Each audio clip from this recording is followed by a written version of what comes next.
അസാധ്യമായില്ലെൻ്റെ മുന്നിലിനി ജയം എനിക്കുണ്ട്. ഒന്നും അസാധ്യമായില്ലെൻ്റെ മുന്നിലിനി ജയം എനിക്കുണ്ട്. ഞാനൊട്ടും പിന്മാറുകില്ല, വിശ്വാസ ചുവടുകൾ മുന്നോട്ട് മുന്നോട്ട്.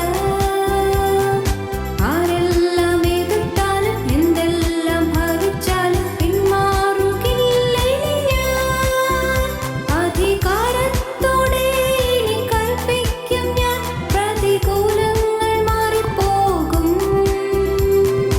ഒന്നും അസാധ്യമായില്ലെൻ്റെ മുന്നിലിനി ജയം എനിക്കുണ്ട്.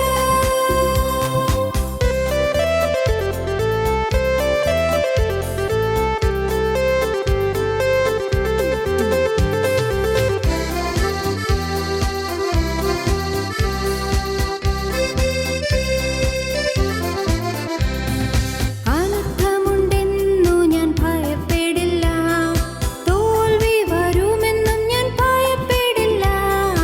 അനർത്ഥമുണ്ടെന്നു ഞാൻ ഭയപ്പെടില്ല, തോൽവി വരുമെന്നും ഞാൻ ഭയപ്പെടില്ല. ശത്രു ജയിക്കുമെന്നു ഭാവി നശിക്കുമെന്നു ഇനിമേൽ ഞാൻ ഭയപ്പെടില്ല. ശത്രു ജയിക്കുമെന്നു ഭാവി നശിക്കുമെന്നു ഇനിമേൽ ഞാൻ ഭയപ്പെടില്ല. ഞാനൊട്ടും പിന്മാറുകില്ല, വിശ്വാസ ചുവടുകൾ മുന്നോട്ട് മുന്നോട്ട്.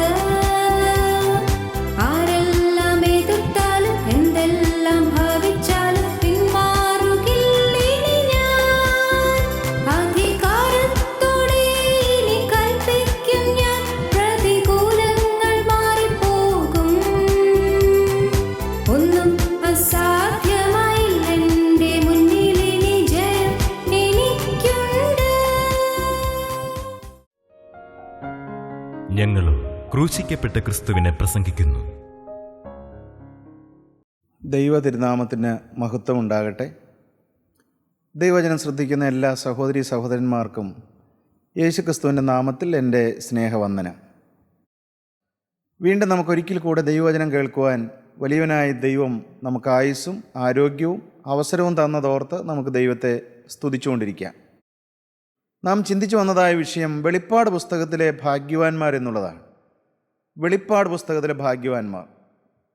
വെളിപ്പാട് പുസ്തകം അപ്പോസ്തലനായ യോഹന്നാൻ എഴുതുന്നത് വരാനുള്ള കാര്യങ്ങളെക്കുറിച്ചാണ്. പുതിയ നിയമത്തിലെ ഒരു പ്രവചന ഗ്രന്ഥമാണ് വെളിപ്പാട് പുസ്തകം എന്ന് പറയുന്നത്. അപ്പോസ്തലനായ യോഹന്നാൻ പത്മോസ് ദ്വീപിൽ യേശുക്രിസ്തുവിൻ്റെ സാക്ഷ്യവും വചനവും നിമിത്തം ഏകനായി പത്മോസ് ദ്വീപിൽ കിടക്കുകയാണ്. നാടുകടത്തപ്പെട്ടിരിക്കുകയാണ് യോഹന്നാൻ ശ്ലീഹ. ഒരു കർത്തൃ ദിവസം യോഹന്നാൻ ശ്ലീഹ ആത്മവിവശതയിലായി. ആത്മാവിൻ്റെ ആ നിർവൃതിയിൽ കടന്നപ്പോൾ ജീവനുള്ള ദൈവത്തിൻ്റെ ആത്മാവ് ചില അനേക മിസ്റ്ററീസ്, രഹസ്യങ്ങൾ, ആത്മീക രഹസ്യങ്ങൾ അപ്പോസ്തലനായ യോഹന്നാന് ജീവനുള്ള ദൈവത്തിൻ്റെ ആത്മാവ് മനസ്സിലാക്കി കൊടുത്ത് എഴുതി വെച്ചതാണ് വെളിപ്പാട് പുസ്തകം എന്ന് പറയുന്നത്. ഈ വെളിപ്പാട് പുസ്തകത്തിലെ 7 ഭാഗ്യവാന്മാരെക്കുറിച്ചാണ് നാം ചിന്തിച്ച് തുടങ്ങിയത്.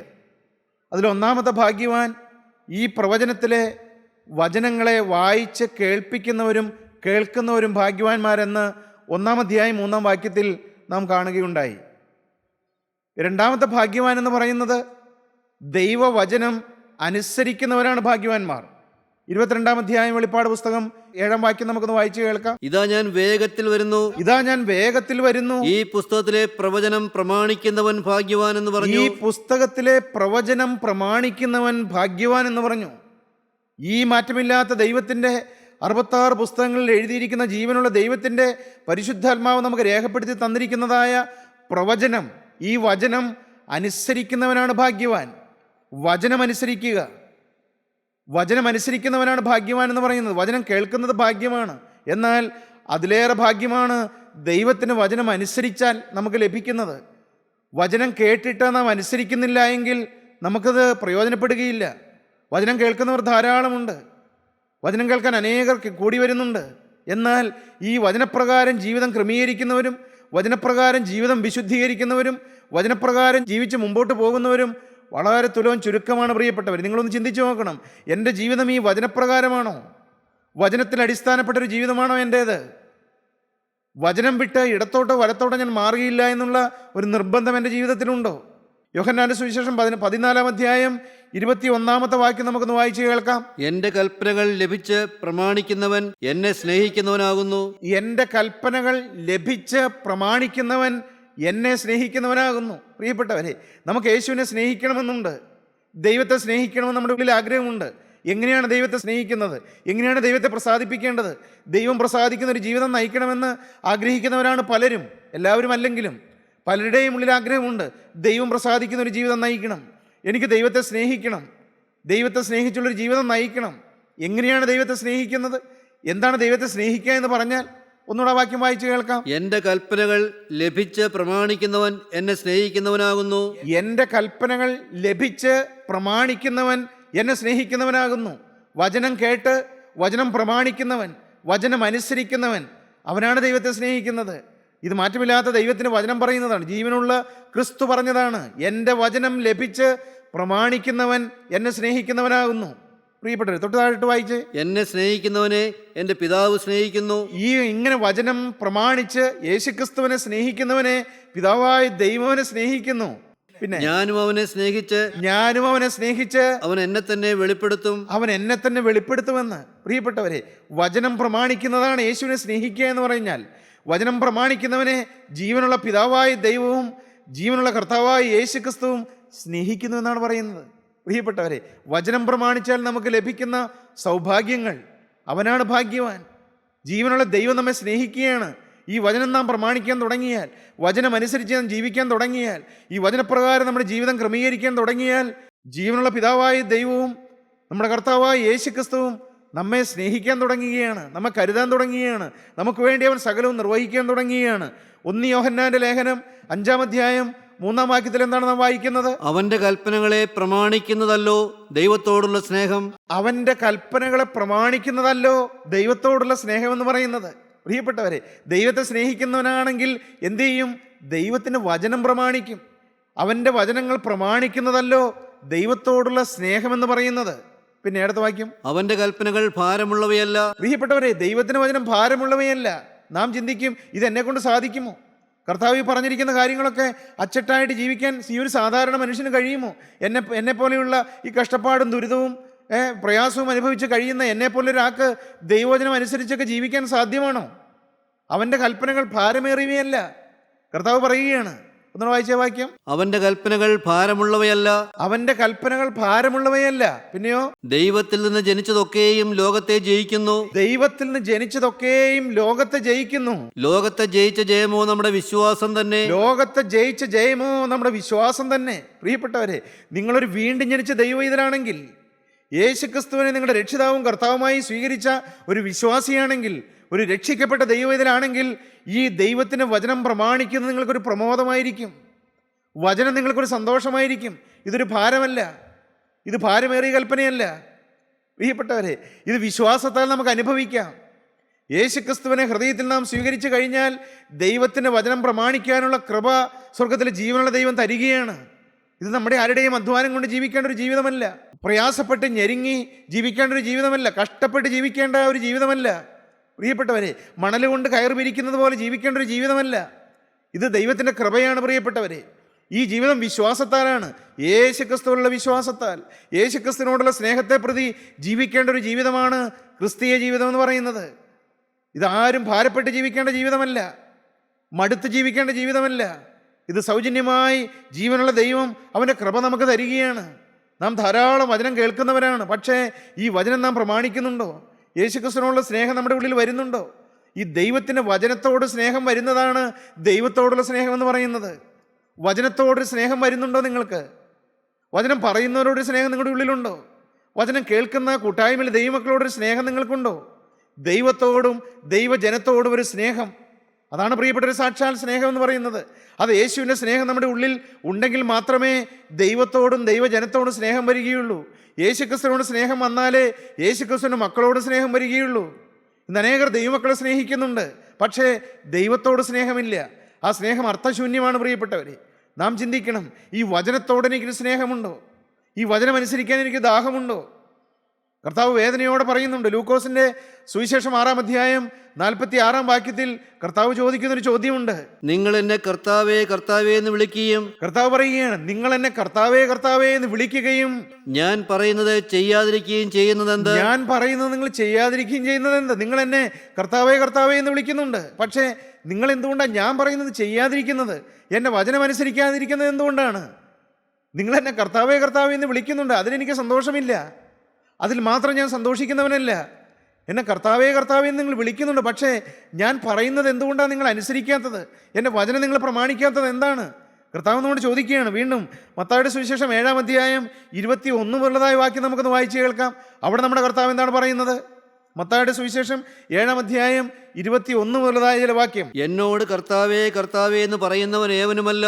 കർത്താവിടെ വീണ്ടും പറയുകയാണ്, എന്നോട് കർത്താവേ കർത്താവേ എന്ന് പറയുന്ന ഏവനുമല്ല, സ്വർഗസ്ഥനായ പിതാവിന്റെ ഇഷ്ടം ചെയ്യുന്നവനത്രേ സ്വർഗരാജ്യത്തിൽ കിടക്കുന്നത്. സ്വർഗസ്ഥനായ എൻ്റെ പിതാവിൻ്റെ ഇഷ്ടം ചെയ്യുന്നവൻ അത്രേ സ്വർഗരാജ്യത്തിൽ കിടക്കുന്നത്. എന്നോട് കർത്താവേ കർത്താവേ എന്ന് വിളിക്കുന്നവനല്ല, എന്നോട് കർത്താവേ എന്ന് വിളിച്ച് പ്രാർത്ഥിക്കുന്നവനല്ല, സ്വർഗസ്ഥനായ എൻ്റെ പിതാവിൻ്റെ ഇഷ്ടം ചെയ്യുന്നവനത്രേ സ്വർഗരാജ്യത്തിൽ കിടക്കുന്നത്. അടുത്ത വാക്യം. കർത്താവേ കർത്താവേ നിന്റെ നാമത്തിൽ ഞങ്ങൾ പ്രവചിക്കുകയും. പ്രിയപ്പെട്ടവരെ, നമുക്ക് പല ക്ലെയിംസ് നമുക്ക് പറയാനുണ്ട്. കർത്താവേ കർത്താവേ നിന്റെ നാമത്തിൽ ഞങ്ങൾ പ്രവചിക്കുകയും, നിന്റെ നാമത്തിൽ ഭൂതങ്ങളെ പുറത്താക്കുകയും, നിന്റെ നാമത്തിൽ ഞങ്ങൾ ഭൂതങ്ങളെ പുറത്താക്കുകയും, നിന്റെ നാമത്തിൽ വളരെ വീര്യപ്രവൃത്തികൾ പ്രവർത്തിക്കുകയും ചെയ്തില്ലയോ എന്ന്, നിന്റെ നാമത്തിൽ വളരെ വീര്യപ്രവൃത്തികൾ പ്രവർത്തിക്കുകയും ചെയ്തില്ലോ എന്ന് പലരും ആ നാളിൽ എന്നോട് പറയും. പലരും ആ നാളിൽ എന്നോട് പറയും. നിങ്ങൾ പലതും ചെയ്തിട്ടുണ്ട്, ശരിയാ, പല വീര്യപ്രവൃത്തികളും പല അത്ഭുതങ്ങളും പല അടയാളങ്ങളും നിങ്ങൾ ചെയ്തിട്ടുണ്ട്. കർത്താവേ കർത്താവേ നിങ്ങൾ വിളിക്കുന്നുണ്ട്, എൻ്റെ നാമത്തിൽ നിങ്ങൾ അനേക കാര്യങ്ങൾ ചെയ്യുന്നുണ്ട്. പക്ഷേ കർത്താവ് എന്താണ് പറയുന്നത്? അന്ന് ഞാൻ അവരോട് ഞാൻ ഒരു നാളും നിങ്ങളെ അറിഞ്ഞിട്ടില്ല. പ്രിയപ്പെട്ടവരെ, ഞാൻ നിങ്ങൾ ഒരു നാളും അറിഞ്ഞിട്ടില്ല. കാരണം എന്താണ്? നിങ്ങളുടെ ജീവിതത്തിൽ നിന്ന് അധർമ്മം മാറിയിട്ടില്ല, പാപം മാറിയിട്ടില്ല. നിങ്ങൾ കർത്താവേ കർത്താവേ എന്ന് വിളിക്കുന്നുണ്ട്, നിങ്ങൾ എൻ്റെ പിന്നാലെ നടന്ന് വചനം കേൾക്കുന്നുണ്ട്, നിങ്ങൾക്ക് അനേക അനുഗ്രഹങ്ങൾ ലഭിക്കുന്നുണ്ട്. പക്ഷേ ഈ വചനപ്രകാരം നിങ്ങളുടെ ജീവിതത്തിൽ നിന്ന് അകൃത്യങ്ങളെ മാറ്റുന്നില്ല, അധർമ്മം മാറ്റുന്നില്ല, പാപത്തോട് ഇതുവരെയും യാത്ര പറഞ്ഞിട്ടില്ല, അശുദ്ധി ഇതുവരെയും ഉപേക്ഷിച്ചിട്ടില്ല. ഇന്നും പാപത്തിൽ രസിക്കുകയാണ്, പാപത്തിൽ സന്തോഷിച്ചുകൊണ്ടാണ് എൻ്റെ പിന്നാലെ വരുന്നത്, എൻ്റെ വചനം നിങ്ങൾ കേൾക്കാൻ വരുന്നത്. പ്രിയപ്പെട്ടവരെ, ഇതെൻ്റെ ജീവിതത്തിൽ സത്യമാണോ? ഞാൻ വചനം കേൾക്കാൻ വരുന്നുണ്ടെങ്കിലും, കർത്താവേ കർത്താവേ എന്ന് വിളിച്ച് ഞാൻ പ്രാർത്ഥിക്കുന്നുണ്ടെങ്കിലും, പല അനേക അത്ഭുതങ്ങളും അടയാളങ്ങളും വീര്യപ്രവൃത്തികളും ഒക്കെ എന്നിൽ കൂടെ നടക്കുന്നുണ്ടെങ്കിലും എൻ്റെ ജീവിതത്തിൽ നിന്ന് അധർമ്മം മാറിയോ? ജീവനുള്ള ദൈവം പ്രസാദിക്കുന്നൊരു ജീവിതം എനിക്ക് കിട്ടിയോ? ജീവനുള്ള ദൈവം എന്നെ നോക്കി പ്രസാദിക്കുന്നുണ്ടോ? കർത്താവ് എന്നെ നോക്കി സന്തോഷിക്കുന്നുണ്ടോ? ഈ വചനപ്രകാരമാണോ ഞാൻ ജീവിക്കുന്നത്? വചനമനുസരിച്ചാണോ ഞാൻ ജീവിക്കുന്നത്? ഒന്നുകൂടെ വായിക്കാമോ? എന്നോട് എൻ്റെ നാമത്തിൽ നിങ്ങൾ. അന്ന് ഞാൻ അവരോട് ഞാൻ ഒരു നാൾ നിങ്ങളെ അറിഞ്ഞിട്ടില്ല. ഞാൻ ഒരു നാൾ നിങ്ങളെ അറിഞ്ഞിട്ടില്ല. അധർമ്മം പ്രവർത്തിക്കുന്നവരെ എന്നെ വിട്ടുപോകുവിനെന്ന് തീർത്തു പറയും. പ്രിയപ്പെട്ടവരെ, അധർമ്മം പ്രവർത്തിക്കുന്നവരെ നിങ്ങൾ എന്നെ വിട്ടുപോകുവീൻ, ഞാൻ നിങ്ങളെ ഒരു നാളും അറിഞ്ഞിട്ടില്ല. പ്രിയപ്പെട്ടവരെ, യേശുവിൻ്റെ നാമത്തിൽ വീര്യപ്രവൃത്തികൾ ചെയ്തവരല്ലേ, അടയാളങ്ങൾ ചെയ്തവരല്ലേ, യേശുവിൻ്റെ നാമത്തിൽ തന്നെയല്ലേ ചെയ്തത്. പക്ഷേ ഞാൻ നിങ്ങളെ അറിഞ്ഞിട്ടില്ല എന്ന് തീർത്ത് പറയുന്ന ഒരു ദിവസം വരുമെന്നാണ് കർത്താവിൻ്റെ വചനം പറയുന്നത്. കാരണം അധർമ്മം മാറിയിട്ടില്ല, പാപം മാറിയിട്ടില്ല, ദ്രവ്യാഗ്രഹം മാറിയിട്ടില്ല, ലോകസ്നേഹം മാറിയിട്ടില്ല, അഹങ്കാരം മാറിയിട്ടില്ല, കോപം ഇതുവരെയും മാറിയിട്ടില്ല, അശുദ്ധിയോടുള്ള ആഗ്രഹങ്ങൾ മാറിയിട്ടില്ല, വിദ്വേഷവും പകയും മാറിയിട്ടില്ല, നീരസവും വിദ്വേഷവും കയ്പും ഭിന്നതയും ഉള്ളിൽ കിടക്കുകയാണ്. ഇനിയും അനേകരോട് ക്ഷമിക്കാനുണ്ട്, ക്ഷമ ചോദിക്കാനുണ്ട്, അനേക കാര്യങ്ങൾ ഇനിയും തിരുത്താനുണ്ട്. അധർമ്മം മാറിയിട്ടില്ല. കർത്താവേ കർത്താവേ എന്ന് വിളിക്കുന്നുണ്ട്, വചനം കേൾക്കാൻ വരുന്നുണ്ട്, വചനം കേൾക്കുന്നത് സന്തോഷമാണ്. പക്ഷേ ജീവിതത്തിൽ ക്രമീകരണങ്ങൾ വരുത്തിയിട്ടില്ല. സഹോദരാ, ഇത് സത്യമല്ലേ? നിന്റെ ജീവിതത്തിൽ ഇനിയും മാറാത്ത പാപങ്ങളില്ലേ? നീ ഇനിയും ചിലരോടെല്ലാം ക്ഷമിക്കാനില്ലേ? ചിലരോടെല്ലാം ക്ഷമ ചോദിക്കാനില്ലേ? ഉള്ളിൽ ഇപ്പോഴും കയ്പ് സൂക്ഷിക്കുന്നില്ലേ? വിദ്വേഷം ഹൃദയത്തിൽ കരുതിയിട്ടില്ലേ? അനേകരോട് കയ്പില്ലേ? അനേകരോട് പകയില്ലേ? അനേകരോട് ഇന്നും വിദ്വേഷം വെച്ച് പുലർത്തുന്നില്ലേ? ഇന്ന് ചിലരോടെല്ലാം മിണ്ടാതിരിക്കുന്നില്ലേ? ചിലരോടെല്ലാം ചില മുൻവിധികളില്ലേ? അവരെല്ലാം അങ്ങനെയാണ്, അവരെല്ലാം ഇങ്ങനെയാണ്. ഹൃദയത്തിൽ ഇന്നും പകയും വിദ്വേഷവും കയ്പും ഭിന്നതയും വെച്ചുകൊണ്ടിരിക്കുന്നില്ലേ? ഞാൻ നിന്നെ ഒരു നാളും അറിഞ്ഞിട്ടില്ല എന്ന് തീർത്ത് പറയുന്നതായൊരു ദിവസമുണ്ട് പ്രിയപ്പെട്ടവരെ. അതിനു മുമ്പ് നമുക്കിപ്പോൾ തിരുത്താനുള്ള അവസരമുണ്ടല്ലോ. ഇപ്പോഴാകുന്നു സുപ്രസാദകാലം, ഇപ്പോഴാകുന്നു രക്ഷാദിവസം. പ്രിയപ്പെട്ടവർ, ഇന്ന് ദൈവം നമുക്ക് ആയുസ് തന്നിട്ടുണ്ട്. ദൈവം നമ്മോട് സംസാരിക്കുകയാണ്. ജീവനുള്ള ക്രിസ്തു മകനെ നിന്നെ സ്നേഹിക്കുന്നുകൊണ്ടാണിത് പറയുന്നത്. നിന്റെ ഹൃദയത്തിലെ അധർമ്മം നീ മാറ്റുക, നിന്റെ ഹൃദയത്തിലെ അഴുക്ക് നീ മാറ്റുക, ദ്രവ്യാഗ്രഹത്തോടെ യാത്ര പറയുക, ലോക സ്നേഹത്തെ ഉപേക്ഷിക്കുക, നീ യേശുവിനെ സ്നേഹിക്കാൻ തുടങ്ങുക, അധർമ്മം ഉപേക്ഷിക്കുക. അധർമ്മം പ്രവർത്തിക്കുന്നവരെ ഞാൻ നിങ്ങൾ ഒരു നാളും അറിഞ്ഞിട്ടില്ല. പ്രിയപ്പെട്ടവർ, ഈ വാക്ക് കേൾക്കാൻ ദൈവമേ എനിക്കും ഈ വചനം കേൾക്കുന്ന നിങ്ങൾക്കും ഒരു കാലത്തും ഇടവരരുത്. പ്രിയപ്പെട്ടവരെ, തീരാ നഷ്ടമല്ലേ അത്. ഞാനിവിടെ നിന്ന് ദൈവത്തിന് വചനം പറയുന്നു, എന്നാൽ ഒരു കാലത്ത് ഒരു ദിവസം ഞാൻ ദൈവസന്നിധിയിൽ ചെല്ലുമ്പോൾ, മകനെ എനിക്കിതിന് പരിചയമില്ലല്ലോ, ഞാൻ പ്രസംഗിച്ചവനാണ്, ഞാൻ സാക്ഷ്യം പറഞ്ഞവനാണ്, ഞാൻ ദൈവവേല ചെയ്തവനാണ്, ഇതൊക്കെ ശരിയാ മോനെ, പക്ഷേ എനിക്കിതിനെ പരിചയമില്ലല്ലോ. നിന്റെ ഹൃദയത്തിൽ നിന്ന് അധർമ്മം മാറിയില്ലല്ലോ, നീ പാപത്തെ ഉപേക്ഷിച്ചില്ലല്ലോ, നീ പാപത്തോട് യാത്ര പറഞ്ഞില്ലല്ലോ, നീ ഇന്നും പാപത്തെ സ്നേഹിക്കുന്നവനാണല്ലോ. ഞാൻ നിനക്ക് വചനം തന്നതല്ലേ, ഞാൻ നിനക്ക് വചനം തന്നില്ലായിരുന്നോ? കയ്പ് വിടണം മകനെ എന്ന് സഹോദരൻ നിനക്ക് വചനം തന്നതല്ലേ. പ്രിയപ്പെട്ടവരെ, ഇനിയും തിരുത്താൻ വൈകണമോ? ഇനിയും പാപത്തെ ഉപേക്ഷിക്കാൻ വൈകണമോ? ഇനിയും മത്സര ഹൃദയത്തോടെ ഇരിക്കണമോ? ഇനിയും അഹങ്കാരം വെച്ചുകൊണ്ടിരിക്കണമോ?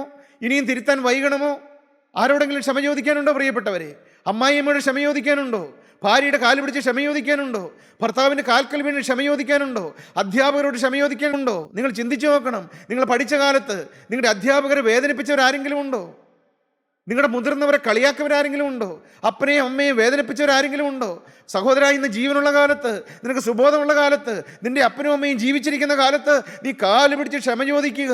നിനക്ക് നന്മയുണ്ടാകുവാനും ഇന്ന് ഈ ഭൂമിയിൽ ദീർഘായുസോടിരിപ്പാനും നിന്റെ അപ്പനെയും അമ്മയെയും ബഹുമാനിക്കുക എന്നുള്ളത് വാഗ്ദത്തത്തോടുകൂടി ആദ്യ കൽപ്പനയാണ്. അത് ദൈവത്തിന് വചനമാണ്.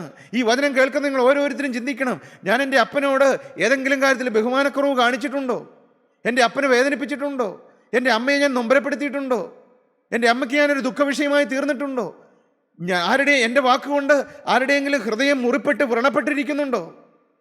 തിരുത്താനുണ്ടോ? പ്രിയപ്പെട്ടവരെ, അനേക കാര്യങ്ങൾ തിരുത്താനില്ലേ? മാപ്പ് ചോദിക്കാനില്ലേ പലരോടും? ഭാര്യയും ഭർത്താവും തമ്മിൽ, അമ്മായിയമ്മയും മരുമകളും തമ്മിൽ, കൂടെ ജോലി ചെയ്യുന്നവർ തമ്മിൽ ഒരു മനസ്സോടെയാണോ നിൽക്കുന്നത്? അത് ഇന്നും കയ്പ് സൂക്ഷിച്ചു വെച്ചിട്ടുണ്ടോ? സഹോദരങ്ങളെ, എന്നാണ് കണ്ണടയെന്ന് അറിയില്ലല്ലോ, എന്നാണ് ഈ ഭൂമിയിൽ നിന്ന് മാറ്റപ്പെടുമെന്ന് അറിയില്ലല്ലോ. അതുകൊണ്ട് ഇനിയും തിരുത്താൻ വൈകണമോ? നമ്മൾ ഇനിയും മാപ്പ് ചോദിക്കാൻ വൈകണമോ? ഇനിയും പാപത്തെ ഉപേക്ഷിക്കാൻ വൈകണമോ? പ്രിയപ്പെട്ടവരെ, അധർമ്മം പ്രവർത്തിക്കുന്നവരെ ഞാൻ നിങ്ങളെ ഒരു നാളും അറിഞ്ഞിട്ടില്ല എന്ന് കർത്താവ് തീർത്ത് പറയുന്നതായ ഒരു സമയം വരും. ദൈവത്തിന് സ്തോത്രം. പ്രിയപ്പെട്ടവരെ, വീണ്ടും അതിന് താഴോട്ടൊന്ന് വായിക്കാം. ആകയാൽ എൻ്റെ ഈ വചനങ്ങളെ കേട്ട് ചെയ്യുന്നവനൊക്കെയും, കർത്താവ് പറയുകയാണ്, ആകയാൽ എൻ്റെ ഈ വചനങ്ങളെ കേട്ട് ചെയ്യുന്നവനൊക്കെയും പാറമേൽ വീട് പണിത ബുദ്ധിയുള്ള മനുഷ്യനോട് തുല്യനാകുന്നു. പാറമേൽ വീട് പണിത ബുദ്ധിയുള്ള മനുഷ്യനോട് സദൃശനാകും. പ്രിയപ്പെട്ടവരെ, ബുദ്ധിയുള്ളവൻ ആരാണ്? ദൈവവചനത്തിൽ അടിസ്ഥാനമിട്ട് ക്രിസ്തീയ ജീവിതമാകുന്ന വീട് പണിയുന്നവനാണ് ബുദ്ധിമാൻ. നിങ്ങളൊരു ബുദ്ധിമാനാണോ? വചനമാകുന്ന പാറമേലാണോ നിങ്ങൾ അടിസ്ഥാനമിട്ടിരിക്കുന്നത്? ഈ വചനമാകുന്ന പാറമേൽ കെട്ടിപ്പടുക്കുന്നൊരു ക്രിസ്തീയ ജീവിതമാണോ നിങ്ങൾക്കുള്ളത്? പ്രതിസന്ധികൾ വരും, പ്രതികൂലങ്ങൾ വരും, ഒറ്റപ്പെടുത്തലുകൾ വരും, ആക്ഷേപങ്ങൾ വരും, കളിയാക്കലുകൾ വരും. പ്രിയപ്പെട്ടവരെ, നിങ്ങളെ ഇതാ തേജോവധം ചെയ്തു എന്ന് വന്നേക്കാം, നിങ്ങളെ പലരും തെറ്റിദ്ധരിച്ചു എന്ന് വന്നേക്കാം, നിങ്ങളുടെ പേര് വിടക്കെന്ന് എണ്ണിയേക്കാം, പലരും നിങ്ങളെ കളിയാക്കിയേക്കാം, നിങ്ങളെ വിലയില്ലാത്തവനായി തീർത്തേക്കാം. പ്രിയപ്പെട്ടവരെ, ദൈവത്തിന് സ്തോത്രം. എന്നാൽ ജീവിതത്തിലെ കൊടുങ്കാറ്റുകളും ചുഴലിക്കാറ്റുകളും പേമാരികളും വരുമ്പോൾ ക്രിസ്തുവാകുന്ന വചനമാകുന്ന പാറമേലാണ് മകനെ നീ അടിസ്ഥാനം ഇട്ടിരിക്കുന്നതെങ്കിൽ നീ പതറിപ്പോവുകയില്ല. എന്താണ് വാക്യം? ഒന്നുകൂടെ വായിക്കാമോ? ആകയാൽ എൻ്റെ ഈ വചനങ്ങളെ കേട്ട് ചെയ്യുന്നവനൊക്കെയും, ആകയാൽ എൻ്റെ ഈ വചനങ്ങളെ കേട്ട് ചെയ്യുന്നവനൊക്കെയും പാറമേൽ വീട് പണിത ബുദ്ധിയുള്ള മനുഷ്യനോട് തുല്യനാകുന്നു. പാറമേൽ വീട് പണിത ബുദ്ധിയുള്ള മനുഷ്യനോട് തുല്യനാകുന്നു. വീണ്ടും വായിക്കാം. വൻമഴ ചൊരിഞ്ഞു, നദികൾ പൊങ്ങി, കാറ്റടിച്ച് ആ വീട്ടിന്മേൽ അലച്ചു, അത് പാറമേൽ അടിസ്ഥാനമുള്ളതാകിയാൽ വീണില്ല. പ്രിയപ്പെട്ടവരെ, ഒരു ശരിയായ വിശ്വാസിയുടെ ജീവിതത്തിലും വൻമഴ ചൊരിയും, കാറ്റടിച്ചു എന്ന് വന്നേക്കാം, പ്രതിസന്ധികളും പ്രതികൂലങ്ങളെല്ലാം വന്നു എന്ന് വന്നേക്കാം. പക്ഷേ പാറമേൽ അടിസ്ഥാനമിട്ട ക്രിസ്തുവാകുന്ന പാറമേൽ, വചനമാകുന്ന പാറമേൽ അടിസ്ഥാനമിട്ട ദൈവത്തിൻ്റെ ക്രിസ്തീയ സൗധം തകരുകയില്ല. പ്രിയപ്പെട്ടവരെ, സഹോദരന്റെ അടിസ്ഥാനം എവിടെയാണ്? ക്രിസ്തുവാകുന്ന പാറമേലാണോ? വചനമാകുന്ന പാറമേൽ അടിസ്ഥാനമിട്ടാണോ നീ നിൽക്കുന്നത്? അങ്ങനെയാണെങ്കിൽ നിന്നെ ആരെല്ലാം കളിയാക്കിയാലും, നിന്നെ ആരെല്ലാം അധിക്ഷേപിച്ചാലും, നിന്റെ പേര് വിടക്ക എന്ന് എണ്ണിയാലും നീ പതറുകയില്ല, നീ തളരുകയില്ല, നീ വാടുകയില്ല, നീ നിരാശപ്പെടുകയില്ല. കാരണം നിന്റെ അടിസ്ഥാനം പാറമേലാണ്. കാറ്റടിച്ചെന്നിരിക്കാം, കൊടുങ്കാറ്റുകൾ വന്നു എന്നിരിക്കാം, അനേക കൊടുങ്കാറ്റുകൾ, ചുഴലിക്കാറ്റുകൾ, ഈശാന മൂലൻ അടിച്ചെന്ന് വന്നേക്കാം. പ്രതിസന്ധികളുടെ, രോഗത്തിൻ്റെ, കടബാധ്യതയുടെ, കുടുംബ പ്രശ്നത്തിൻ്റെ എന്തെല്ലാം കൊടുങ്കാറ്റുകൾ നിന്റെ ജീവിതത്തിലേക്ക് അടിച്ചു എന്ന് വന്നേക്കാം. പക്ഷേ സഹോദരാ, നിനക്ക് ഉറപ്പുണ്ടോ?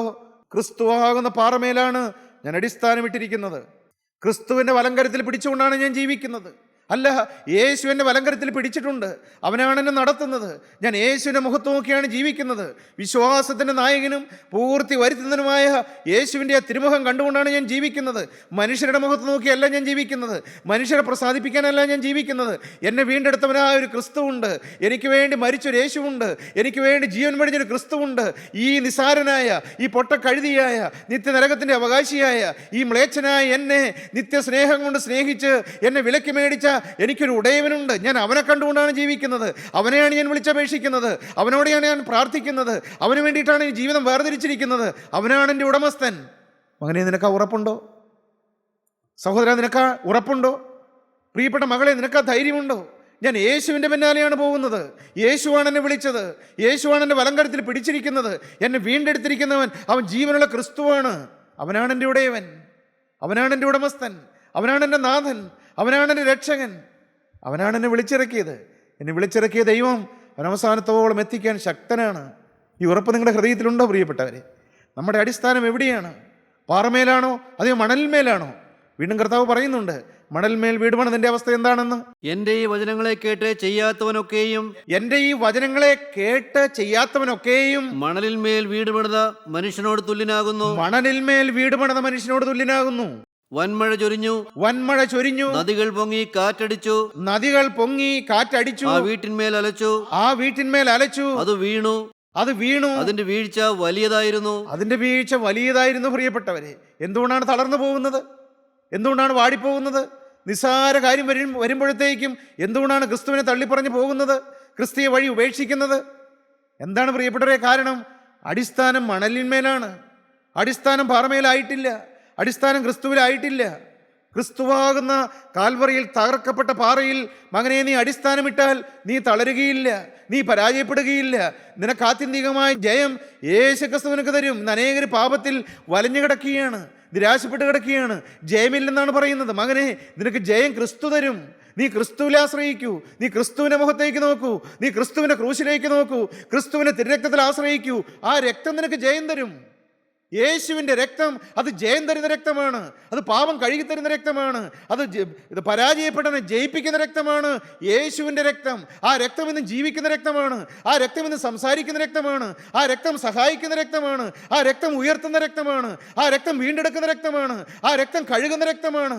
ആ രക്തം വിശുദ്ധീകരിക്കുന്ന രക്തമാണ്. ആ രക്തം സ്വർഗരാജ്യത്തിലേക്കുള്ള അവകാശം തരുന്ന രക്തമാണ്.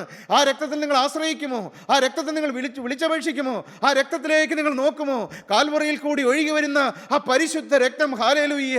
പ്രിയപ്പെട്ടവരെ, ആ രക്തമാണ് നിങ്ങളോട് സംസാരിക്കുന്നത്. കാൽവറിയിലെ ജീവനുള്ള രക്തം, ആ പരിശുദ്ധന്റെ രക്തം, ആ ഊനമില്ലാത്ത കുഞ്ഞാടിന്റെ ഊനമില്ലാത്ത രക്തമാണ് ഇപ്പോൾ നിങ്ങളോട് സംസാരിച്ചുകൊണ്ടിരിക്കുന്നത്. നിങ്ങൾ ആ രക്തത്തിൽ ആശ്രയിക്കുമെങ്കിൽ, ആ രക്തത്തിൽ നിങ്ങൾ വിശ്വസിക്കുമെങ്കിൽ, ആ ക്രൂശിന്റെ ചുവട്ടിലേക്ക് നിങ്ങൾ വരുമെങ്കിൽ, മകനെ, നിനക്ക് ജയമുണ്ട്. ക്രൂശാണ് അടിസ്ഥാനം.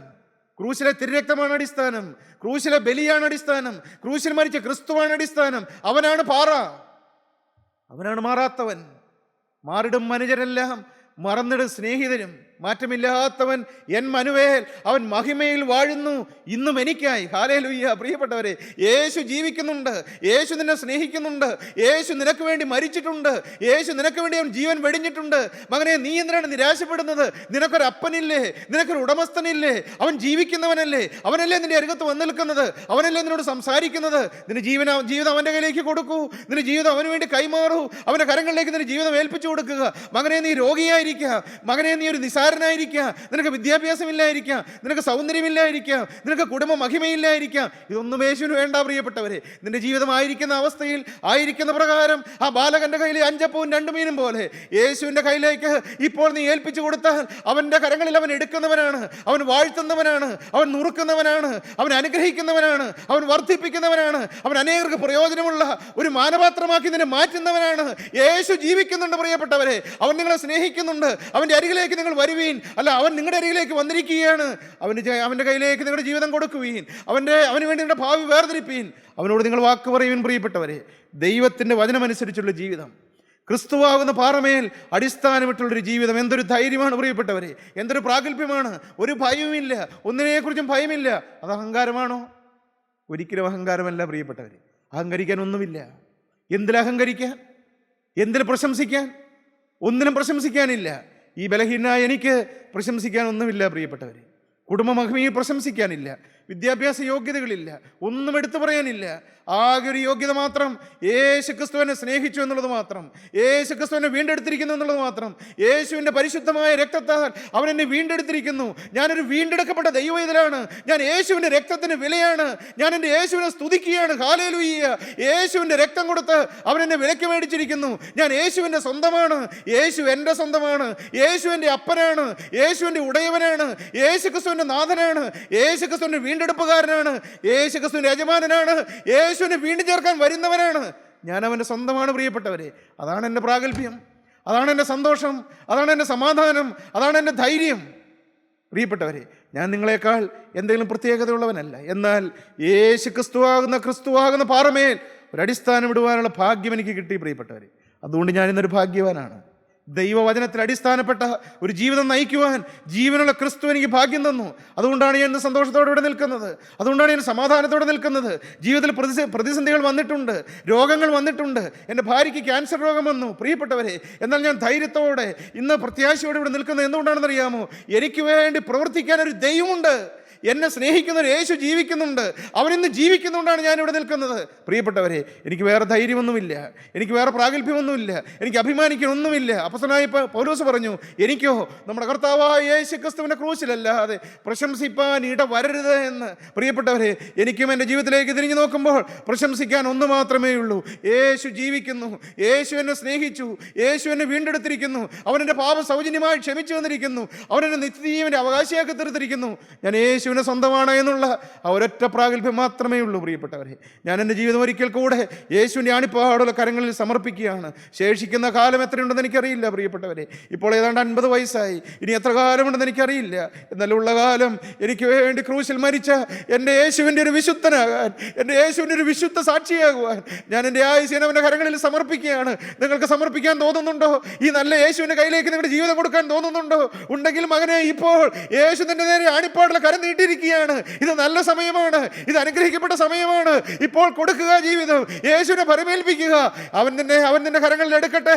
അവൻ നിന്നെ അനുഗ്രഹിക്കട്ടെ. അവൻ നിനക്ക് നിത്യജീവൻ തരട്ടെ. അവൻ നിന്റെ പേര് ജീവന്റെ അവസ്ഥയിൽ എഴുതി ചേർക്കട്ടെ. യേശു നിന്നെ അനുഗ്രഹിക്കട്ടെ. നമുക്ക് പ്രാർത്ഥിക്കാം പ്രിയപ്പെട്ടവരെ. കരുണയുള്ള ഞങ്ങളുടെ സ്വർഗീയ പിതാവേ, ഈ നല്ല ദിവസത്തിനായി ഞങ്ങൾ നിന്നെ സ്തുതിക്കുന്നു. നീ ഞങ്ങളോട് സംസാരിച്ചതിനായി ഞങ്ങൾ നിന്നെ സ്തുതിക്കുന്നു. ഈ വചനം അനുസരിച്ച് നിന്റെ സാക്ഷികളായിട്ട് ജീവിക്കുവാൻ ഞങ്ങൾ തന്നെ സമർപ്പിക്കുന്ന കർത്താവേ, ഈ വചനം കേട്ട മക്കളെല്ലാം ഇവിടുന്ന് അനുഗ്രഹിക്കണമേ. നിന്റെ രണ്ടാമത്തെ വരവിനെ ഞങ്ങൾ ഒരുക്കണമേ. മഹത്വമറക്കപ്പെട്ട കുഞ്ഞാട് ഞങ്ങൾ അർപ്പിക്കുന്നു യേശു ക്രിസ്തുവിൻ്റെ പരിശുദ്ധമായ നാമത്തിൽ തന്നെ. ആമേൻ.